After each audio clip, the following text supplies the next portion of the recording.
got a problem? No, but it sure looks like you do. What is? I bought 40,000 bushels, and it looks like it's going to be a flood in Peoria, and that should wipe out the whole crop. It was a different time. Sherman Hemsley is, well, he's rumored. I don't know if he ever came out, but I never saw that he was married or not. Sherman Hemsley, famous for his role as George Jefferson, passed away 12 years ago. But now his family has confirmed something many people had guessed. What is it? Did we all know something about his life that they were keeping secret?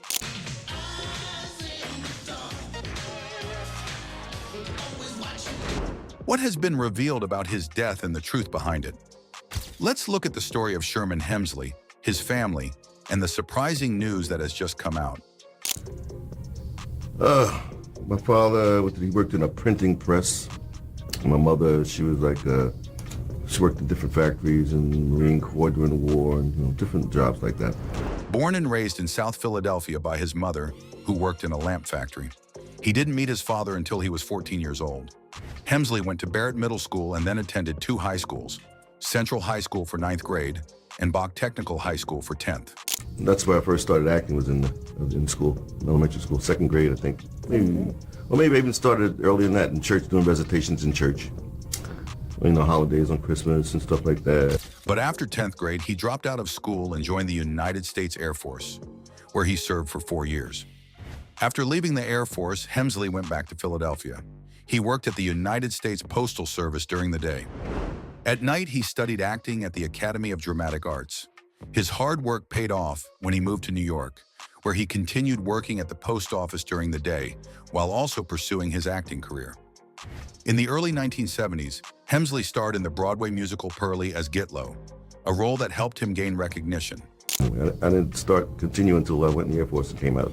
I was about 22 at the time. And then I started pursuing it, studying around Philadelphia Academy of Dramatic Arts. Hemsley's acting career started on the stage.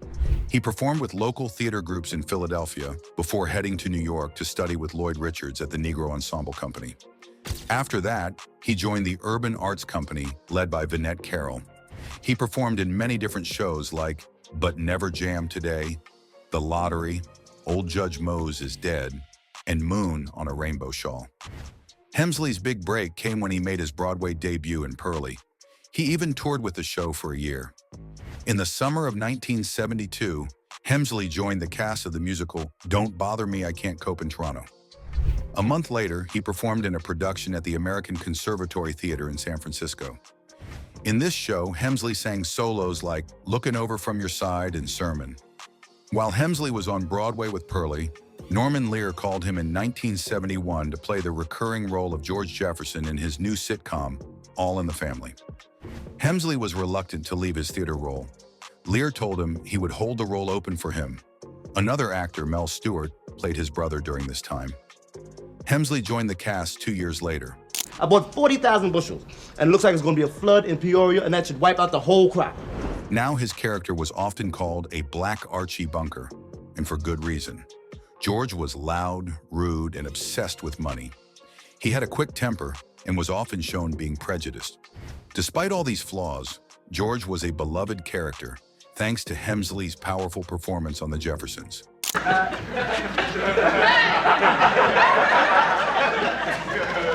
Sherman Hemsley brought George Jefferson to life first on All in the Family, a show about a working-class family.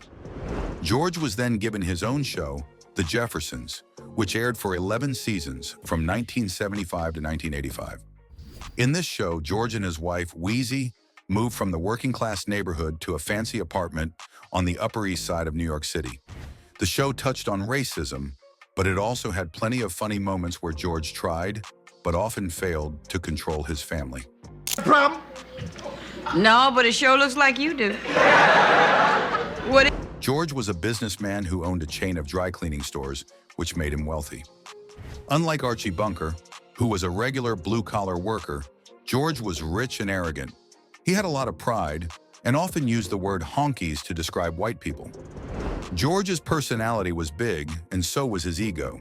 But despite all of his bad traits, viewers loved him.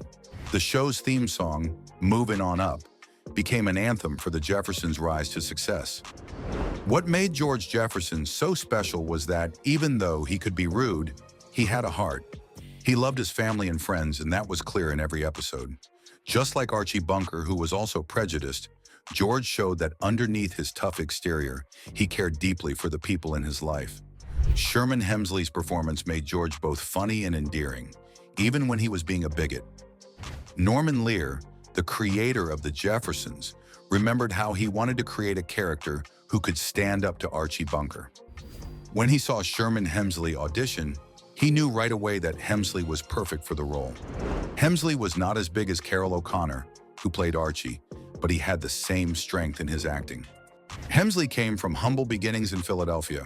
He worked as a postal clerk for 8 years before pursuing acting full-time. He was trained at the Philadelphia Academy of Dramatic Arts and performed in theater before landing his big break on TV. Despite playing a character who was rude and arrogant, Hemsley was known as a kind and private person. His friends remember him as generous and sweet, unlike the character he played on TV.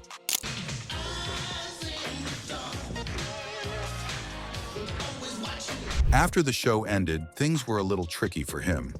I mean, the cast didn't even know the show was going to be canceled. Some of them found out by reading a magazine. They were surprised, but Sherman didn't let that stop him. Even though the show was over, he had made enough money to try something new. He decided he wanted to be more than just an actor. He wanted to sing. Sherman's dream was to have a singing career. He went into the music studio and recorded a song. Now, you might think it was a big hit, but it wasn't exactly what you'd expect. Sherman thought the song was amazing, but most people saw it as more of a funny act.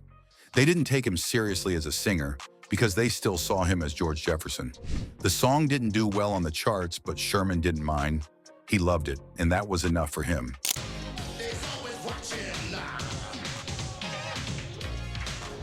His singing dreams didn't stop there.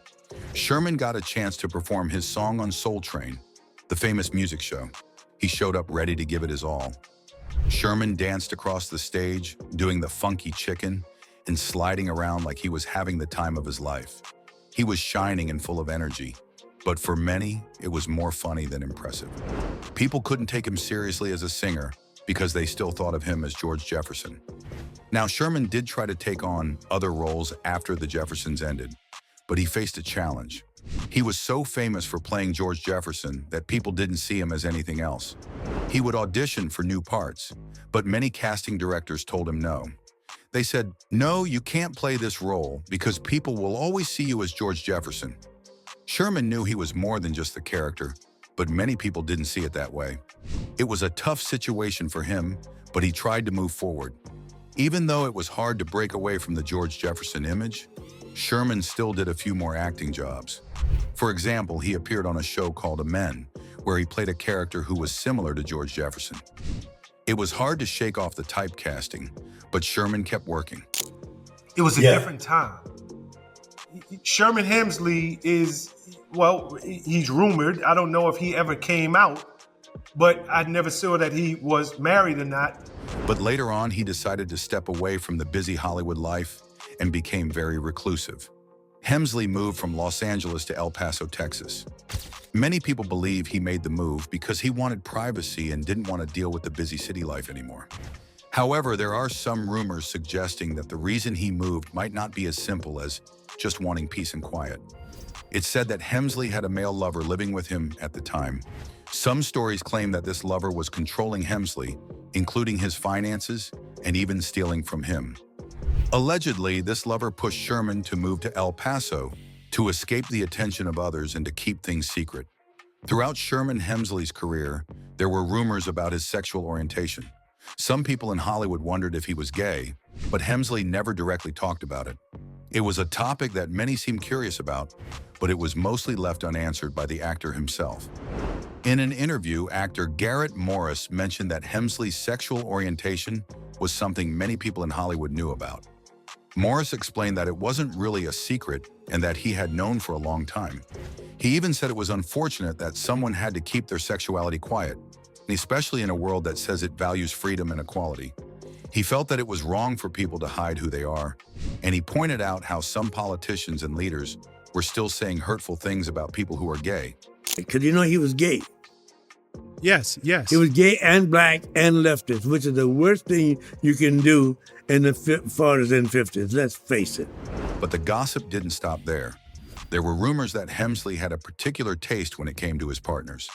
Some people say that he was especially interested in young Latino or Dominican men.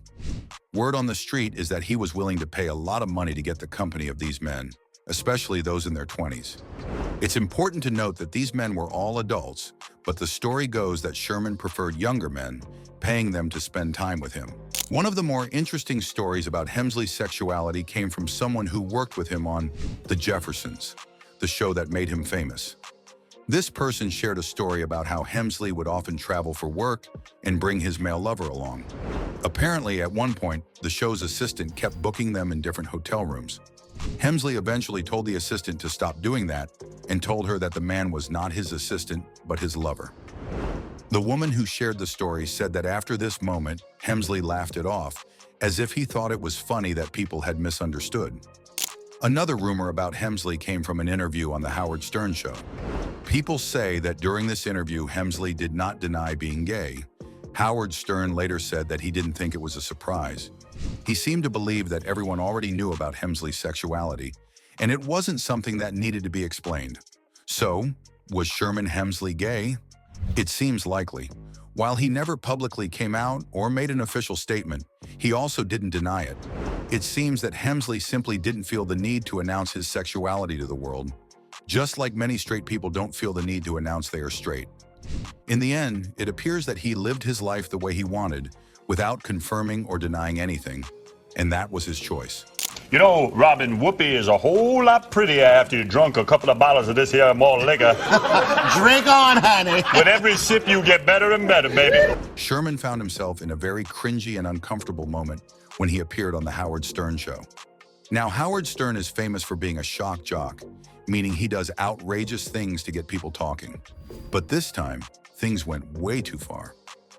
Howard Stern decided to wear blackface during this episode, and Sherman Hemsley, sitting right beside him, wore a dreadlocked wig.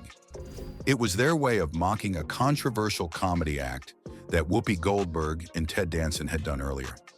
Here's what happened. Ted, I must say that I can't believe you're still in blackface after the Friars Roast controversy. Oh, hush up. I hate blackface. Ted Danson, who was dating Whoopi Goldberg at the time, performed a comedy skit in blackface. During the act, he threw around the N-word like it was nothing, and people were furious.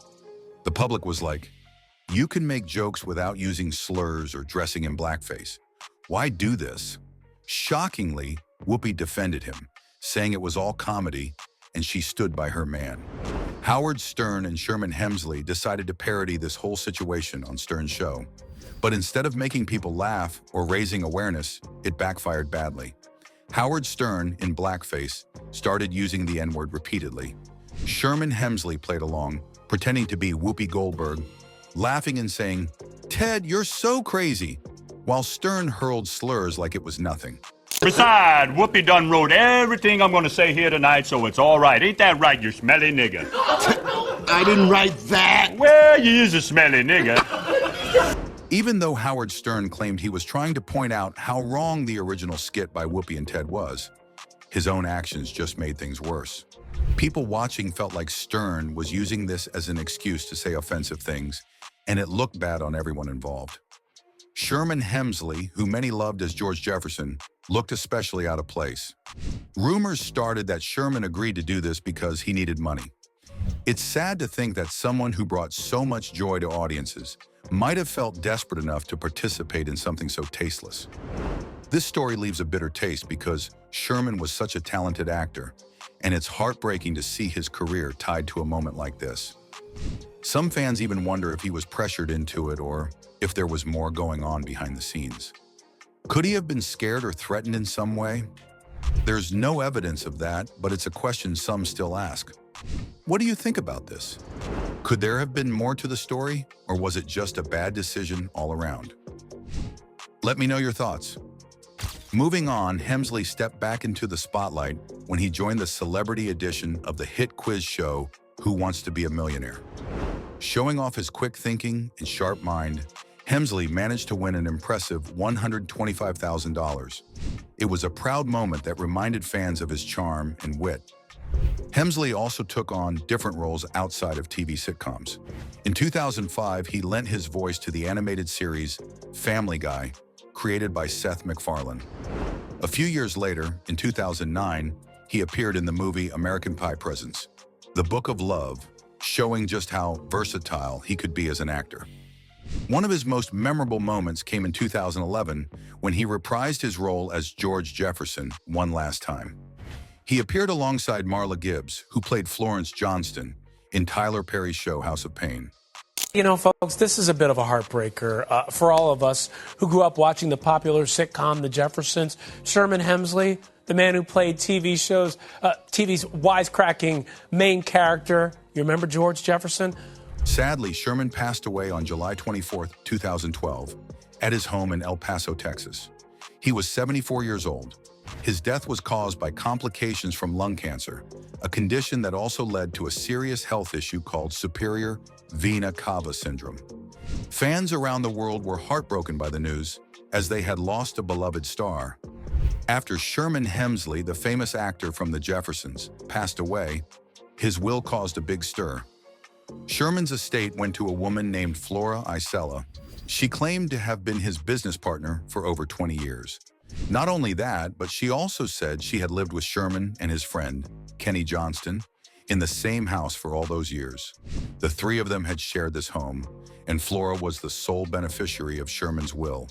Karine, do we know anything yet about how he died?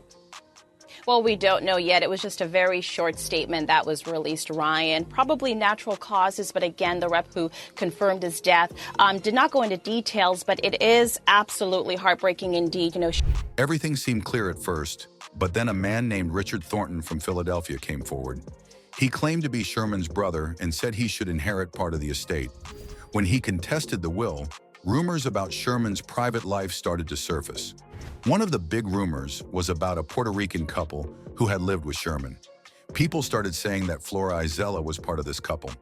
According to the story, Flora and her husband lived downstairs, while Sherman and Kenny lived upstairs. The rumor suggested that Sherman and Kenny couldn't get the couple to leave, so they all ended up living together in the house.